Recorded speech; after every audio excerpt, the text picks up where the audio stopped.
क्या ईश्वर इंसान के अंदर है? भारत में कई महापुरुष हुए जिन्होंने ईश्वर और जिंदगी को समझा और यही कहा कि ईश्वर कहीं बाहर नहीं, इंसान के अंदर ही है। जैसे महात्मा बुद्ध, महावीर स्वामी, कबीरदास, गुरु नानक देव, स्वामी विवेकानंद, ओशो और जिद्दू जिद्दू कृष्णमूर्ति। इन सभी ने इसी बात में जोर दिया कि ईश्वर बाहर नहीं, इंसान के अंदर ही है। ईश्वर इंसान की चेतना, शुद्धता और जागरूकता है। वो इंसान के भीतर ही प्रेम, करुणा और सत्य के रूप में बैठा है।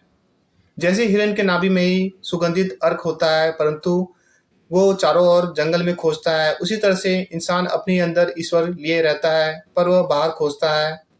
मेरा भी यही मानना है कि अगर ईश्वर है तो इंसान के अंदर ही है, बाहर नहीं। ईश्वर इंसान की वो उच्चतम चेतना है जो जानवर से ऊपर उठकर इंसान की उच्चतम संभावना को पाता है।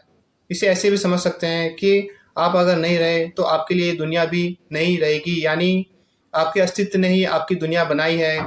इसीलिए ईश्वर आपके ही अंदर है, आपके अस्तित्वगत ईश्वर ने ही आपकी दुनिया बनाई है।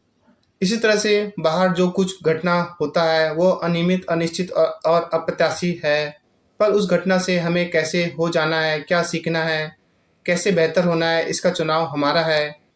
हमारी ज़िंदगी में कुछ भी छोटा-बड़ा चुनाव हम खुद करते हैं और उसी चुनाव से हमारा जीवन चलता है।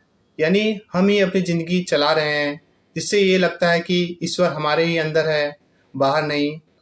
हमें बस जानवर की वृत्ति और अहंकार को छोड़कर खुद को और सत्य को जानना और समझना है।